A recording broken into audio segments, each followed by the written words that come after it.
الله وبركاته. إن الحمد لله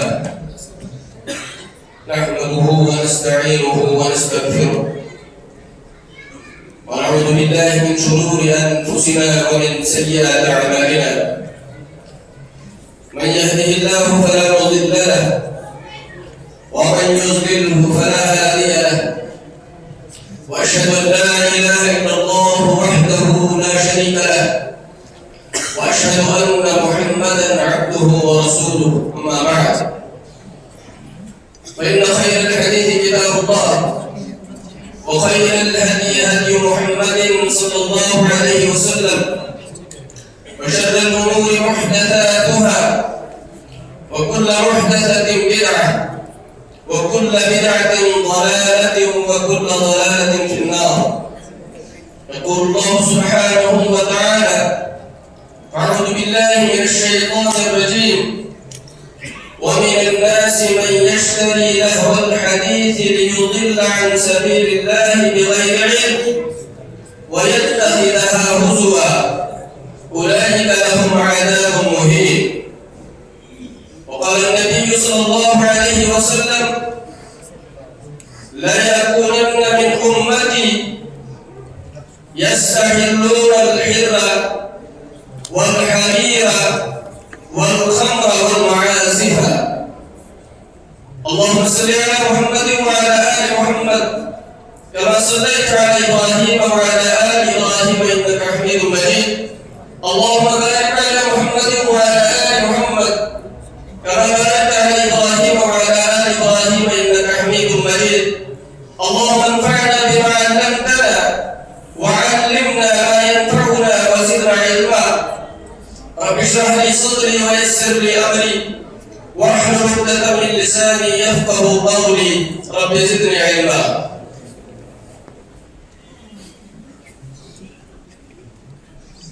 معزز مکرم صدر مجلس، علماء کرام، معزز و مکرم بزرگوں، نوجوان ساتھیوں، عزیز طلباء، آغاز میں اللہ رب العالمین کی حمد و ثنا بیان کرتے ہیں جس پروردگار عالم نے ہمیں اسلام جیسی عظیم دعوت سے مشرف فرمایا ہے. فللہ الحمد والمنت علی ذلک. پروردگار سے ہم دعا کرتے ہیں کہ ہمیں اسلام کے تقاضوں کے مطابق اپنی زندگیاں گزارنے کے توفیق عطا فرما. درود و سلام کائنات کے آخری نبی حضرت محمد رسول اللہ صلی اللہ علیہ وسلم کی مقدس ذات پر، جنہوں نے اللہ رب العالمین کا یہ آفاقی پیغام اللہ کے بندوں تک من وعد پہنچا دیا. دعا کیجئے اللہ رب العالمین ہمیں اور آپ کو دنیا کے اندر رسول اکرم صلی اللہ علیہ وسلم کا سچا موتی اور فرمان بردار بنا دے، اور آخرت کے اندر آپ کی رفاقت اور آپ کا ساتھ نصیب فرمائے. معزز سامعین کرام، آپ نے میرا موضوع سنا، موسیقی کا بڑھتا رجحان اور اس کا سدبا. یہ انتہائی حساس موضوع ہے جس پر بات کرنا آج کے وقت میں بہت زیادہ ضروری ہے. وہ اس اعتبار سے جب کچھ لوگ اس موسیقی کو روح کی غذا مانتے، اس موسیقی کو اپنے لیے اپنے قلب کا اطمینان اور سکون مانتے ہیں، جبکہ حقیقت اس کے برعکس ہے. اللہ رب العالمین کا قرآن ہے، روح کی غذا فرمان ہے جناب محمد رسول اللہ صلی اللہ علیہ وسلم کا، اور اسی طرح سے دل کی تسکین موسیقی کے اندر نہیں، بلکہ اللہ رب العالمین کا فرمان ہے اللہ لوگوں خبردار ہو جاؤ بذکر اللہ تطمئن القلوب، اگر دلوں کا سکون کسی چیز کے اندر مضمر ہے تو وہ موسیقی نہیں، وہ گانا نہیں، بلکہ لہو حدیث نہیں، وہ اللہ رب العالمین کا ذکر ہے، اور ذکر کی بے شمار قسمیں اور اقسام شریعت کے اندر موجود ہے۔ میں نے آپ کے سامنے سورہ لقمان کی ایک آیت پڑھی ہے، آیت نمبر 6 ہے۔ اگر میں کما حق ہوں اس موضوع کی ادائیگی نہ کر سکوں تو میں آپ کو دعوت دے رہا ہوں یہ حوالہ دے کر کہ آپ جائیں اور سورہ لقمان کی آیت نمبر 6 کا مطالعہ کریں، تفاسیر کی روشنی میں، احادیث کی روشنی میں مختصر اس موقع پر اللہ رب العالمین کا یہ فرمان آپ کو آسان لفظوں میں سمجھانے کی کوشش کر رہا ہوں۔ اللہ رب العالمین کا فرمان ہے وَمَن يَشْتَرِ وَمِنَ النَّاسِ مَن يَشْتَرِي لَهْوَ الْحَدِيثِ لِيُضِلَّ عَن سَبِيلِ اللَّهِ، اور لوگوں میں سے کچھ لوگ ایسے ہیں جو لہو الحدیث خریدتے ہیں، اور خریدنے کے بعد لِيُضِلَّ عَن سَبِيلِ اللَّهِ، تاکہ وہ لوگوں کو اللہ رب العالمین کے راستے سے گمراہ کرے، وَيَتَّخِذَهَا هُزُوًا، اور اللہ رب العالمین کے دین کو اس چیز کے ذریعے سے وہ مذاق بناتے ہیں۔ ایسے لوگوں کے لیے اللہ رب العالمین نے دردناک عذاب تیار کر رکھا۔ اب آئیے اس آیت مبارکہ کی تفسیر میں مفسرین نے جو شان نزول بیان کیا ہے، فرماتے ہیں دشمنان اسلام میں سے جو اسلام کے سب سے بڑے اولین سب کے جو دشمن تھے، ان میں سے ایک دشمن کا نام ہے نضر بن حارث۔ طالب علم موجود ہے، وہ اس چیز کو یاد رکھیں گے کیونکہ یہ علمی نکتہ ہے اور علمی باتیں ہیں۔ اس دشمن اسلام کا نام ہے نضر بن حارث۔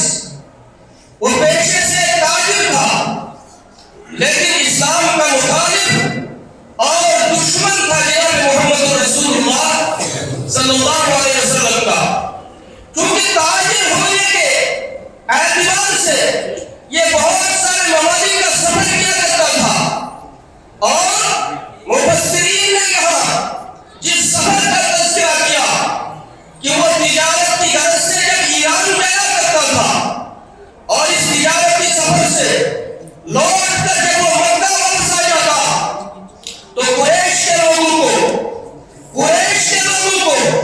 ایرانی لوگوں کے قصے اور کہانیاں سنایا کرتا تھا، اور اسی طرح سے وہ قصہ سنانے کا مقصد ایک چیز یہ ہوتا تھا کہ لوگ اس کے ارد گرد جمع ہو کر اور ان سے کہتا تھا یہ محمد صلی اللہ علیہ وسلم یہ تمہیں قوم عاد اور قوم سمود کی باتیں ان کے قصے کہانیاں سناتا ہے، راؤ میں تمہیں ان لوگوں کے واقعات کے اور قصے کہانیاں سناتا ہوں، اور مقصد صرف ایک ہوتا تھا کہ لوگوں کو قرآن سننے سے کس طرح روکا جائے، دین اسلام کے قریب جانے سے لوگوں کو کس طرح سے روکا جائے، اور اس کے لیے وہ اس بندیار یا اس طرح کے جو گمراہ قسم کے لوگ تھے ان کے قصے اور کہانیاں سنایا کرتا تھا۔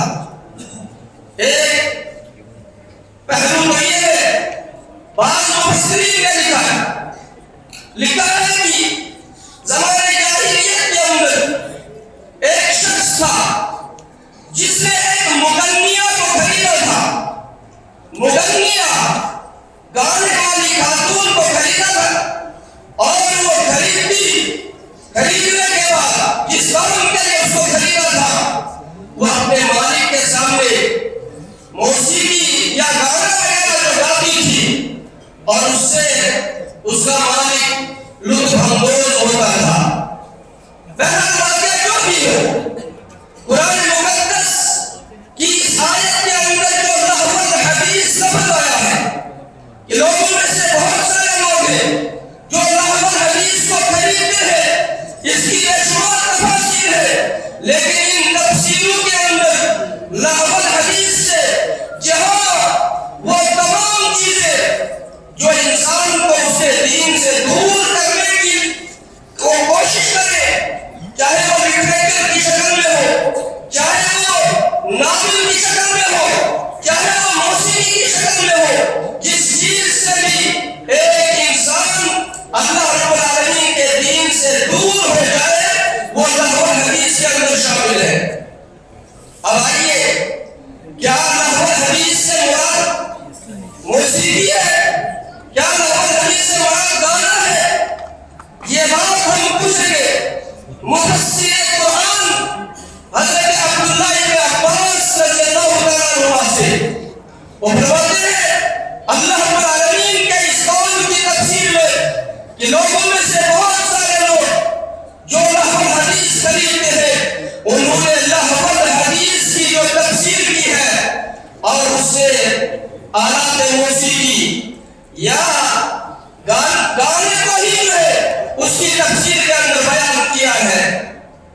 اور اسی طرح سے صحابہ سے پڑھ کر قرآن کو سمجھنے والا کون ہو سکتا ہے؟ صحابہ میں سے عبداللہ ابن مسعود رضی اللہ تعالیٰ عنہ، جب ان سے اس آیت کے بارے میں پوچھا گیا، سئل عن هذه الآية ومن الناس من يشتري لهو الحديث، تو بتایا عبداللہ ابن مسعود رضی اللہ تعالیٰ عنہ نے کیا کہا؟ فرمایا یہاں لہو الحدیث سے مراد ہے الغنا، موسیقی، گانا، اتنا ہی نہیں بلکہ یہ بات کہنے کے بعد واللہ الذی لا الہ الا ہو، اللہ عز و جل کی قسم بھی کھائی، وَيُذَكِّرُهَا ثَلَاثَ مَرَّاتٍ، 3 مرتبہ اس قسم کو دہرایا۔ وہ پتہ چلا کہ لہو الحدیث سے مراد وہ تمام چیزیں ہیں لغویات، اور ان میں گانا اور موسیقی بھی شامل ہے۔ میں نے عرض کیا کچھ لوگ اسے روح کی غذا مانتے ہیں، اس کو عبادت سمجھتے ہیں، حالانکہ اس کے جو نقصانات ایک انسان کے وجود کے لیے، اس کے ایمان کے لیے، اس کے دل کے لیے، حضرت عبداللہ ابن مسعود رضی اللہ تعالیٰ عنہ کا ایک اثر ہے، یعنی موقوف عن ابن مسعود رضی اللہ تعالیٰ عنہ۔ بعض لوگوں نے اس کو مرفوع کہا ہے، لیکن مرفوع درجے تک یہ بات نہیں پہنچتی ہے۔ موقوف عبداللہ ابن مسعود رضی اللہ تعالیٰ عنہ کا یہ قول ہے، اثر ہے صحابی کا۔ کیا فرماتے ہیں عبداللہ ابن مسعود؟ الغنا ينبت النفاق في القلب، یہ گانا جو ہے یہ انسان کے دل میں نفاق پیدا کرتا ہے۔ اور پھر سمجھاتے ہیں کس طرح سے، کما ينبت الماء الزرع، جس طرح کھیت کے اندر ہم اس کو سیراب کرنے کے لیے پانی لگائیں گے، جس طرح وہ پانی اس کھیت کو سیراب کرتا ہے، اسی طرح یہ گانا جو ہے، یہ موسیقی، یہ انسان کے دل کے اندر نفاق کو پیدا کرتا ہے، نفاق پیدا کرتا ہے۔ پچھلے زمانے کے اندر اس طرح کی مجالس کو ڈھونڈنا پڑتا تھا جہاں گانے کی مجلس بجتا ہو، شائقین وہاں کا رخ کرتے تھے، لیکن آج کے دور میں موسیقی کے ساتھ جڑنا یہ انتہائی آسان چیز ہے، جو کہ ہم اور آپ ایسے دور کے اندر ہے جہاں موسیقی کے آلات ہمارے گھروں کے اندر 24 گھنٹے ہمارے جیبوں کے اندر موجود ہیں۔ آج اس طرح کی خرافات سے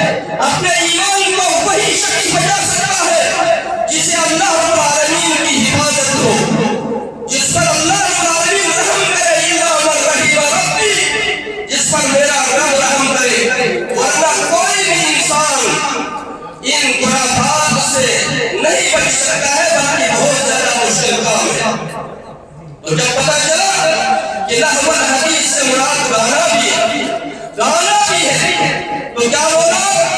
جو اس طرح کے خرافات کے اندر مبتلا ہے، چاہے وہ گانے والے ہوں، گانا سننے والے ہوں، آلات موسیقی گانے والی چیزیں بھیجنے والا ہو، یہ تمام اس لہو الحدیث کے اندر شامل ہے۔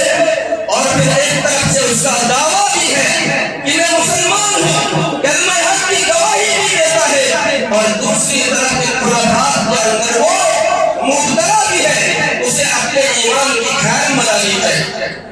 میں نے عرض کیا کہ بعض لوگ اسے روح کی غذا مانتے ہیں، دل کی تسکین مانتے ہیں، 2 منٹ کے لیے ہم مان لیں گے، یہ ان کی یہ بات اس کو ہم اس طرح سے تعبیر کریں گے جس طرح کوئی بیمار جس کو خارش کی بیماری ہوگی، جسم میں خارش ہے، تھوڑی دیر گھٹلانا اس کے لیے آرام دہ ثابت ہوتا ہے، خارش والی جگہ کو جب وہ گھٹلاتا ہے آرام محسوس کرتا ہے، لیکن آرام محسوس کرنے کے بعد وہ جگہ تکلیف سے دوچار ہوتی ہے۔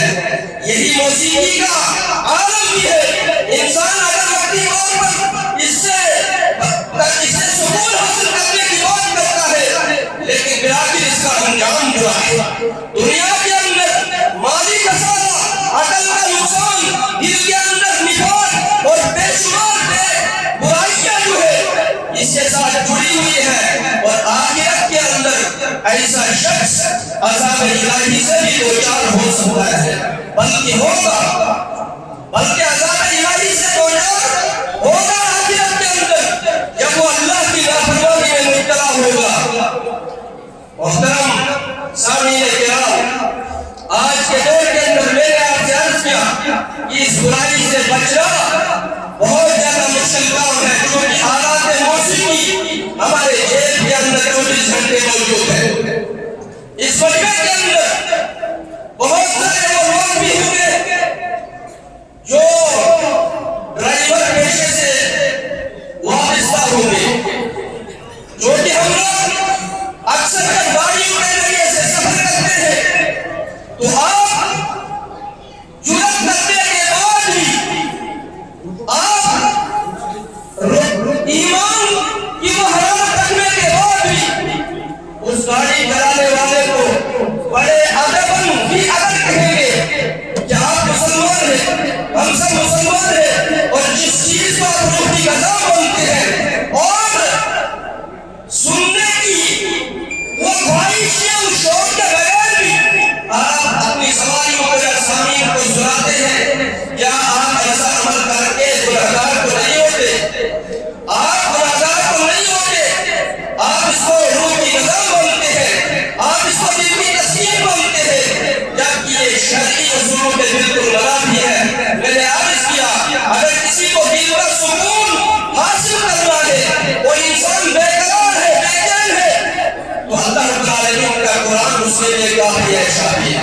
الا بذکر اللہ تطمئن القلوب۔ وہ یہاں ایک طرف اس کی حرمت واضح ہے، ایک طرف قرآن مقدس نے اس کو حرام کہا، اور دوسری طرف سے دنیا کے اکثر لوگ اس خرافات کے اندر مبتلا ہیں۔ اب آئیے ایک دو باتیں میں عرض کروں کہ ہمیں کون سے اسباب اختیار کرنے ہیں تاکہ ہم اس برائی سے اپنے آپ کو بچا سکیں۔ جہاں شریعت اسلامیہ کا حکم ہے، شریعت اسلامیہ نے صرف گناہ چھوڑنے کی بات نہیں کی ہے۔ ہم اس مجلس کے اندر مدیر مسلم محترم و مکرم اخبار مسلم محترم بشار بشیر صاحب کا استقبال کرتے ہیں، اہلاً و سہلاً و مرحبا۔ میں عرض کر رہا تھا چند مبادیات کی طرف جو کہ شریعت کے صرف گناہ چھوڑنے کا ذکر نہیں کیا، بلکہ جو چیزیں ایک انسان کو گناہ تک لے جاتی ہے، ان تمام بنیادی چیزوں کو ترک کرنے کی قرآن مجید نے تلقین کی ہے۔ آپ ایک بھیانک برائی کا تذکرہ کریں۔ اللہ رب العالمین نے وَلَا تَقْرَبُوا الزِّنَا کہا، تم زنا کے قریب نہ جاؤ،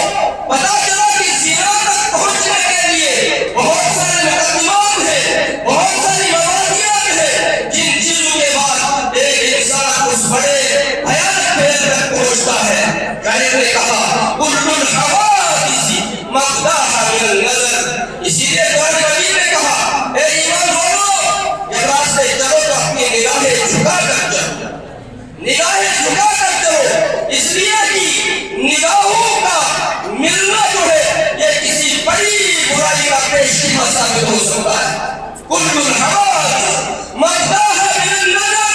اور کوئی بھی بڑا حادثہ جو ہے اس کا آغاز جو ہے انسان کی آنکھ ہے، نظر ہے. وَمُعَظَّمُ النَّارِ مِن مُسْتَقْبَلِ الشَّرَرِ. اگر آپ بھیانک آگ دیکھیں گے اسی مکان میں لگی ہو، اسی انگن میں لگی ہو، اس کا نتیجہ جو ہے وہ ایک چھوٹی سی چنگاری ہے. چنگاری کے ذریعے سے وہ آگ بڑھتی ہے. پھر فرمایا یہ نظر کیا ہے؟ کہ وہ اللہ نے کہا کہ اس برے کام تک پہنچنے سے پہلے اپنی نگاہیں جھکا کر چلو. فرمایا نظرتن، جب نظر ملے گی، نظرتن ابتسام، مسکراہٹ کھل اٹھے گی، پھر کلام ہوگا، پھر سلام ہوگا، پھر وعدہ ہوگا، پھر ملاقات ہوگی. وہ آغاز جو ہے یہ نظر ہے. اسی لیے موسیقی تک پہنچنے کے لیے موسیقی کی جو مبادیات ہے، یعنی ایک آدمی جس کو اذکار سے دور رہتا ہے، عبادات سے دور رہتا ہے، اور ان تمام چیزوں تک پہنچنے کے لیے جو چیزیں اس کے آغاز میں ہیں ان سے بچنے کی بہت زیادہ ضرورت ہے کہ آدمی اس بڑی برائی تک نہ پہنچ سکے. اسی طرح اور بھی بے شمار چیزیں ہیں جن کو مبادیات کے طور پر بیان کیا جا سکتا ہے. تو شرعی اصول یہ ہے کہ اللہ نے جہاں برائی سے روکا ہے، لیکن برائی تک پہنچنے کے لیے جو چیزیں اسباب کے طور پر اختیار کی جا سکتی ہیں، تو میں کہوں گا سدن ذریعہ جس کو کہتے ہیں، یعنی ان چیزوں کو ترک کر دینا، ان اسباب کو چھوڑ دینا جو انسان کو اس برائی تک پہنچاتی ہے. اللہ رب العالمین سے ہم دعا کرتے ہیں پروردگار چونکہ یہاں پہ جگہ گئی ہے، میں نے عرض کیا تھا کہ ہو سکتا ہے میں اس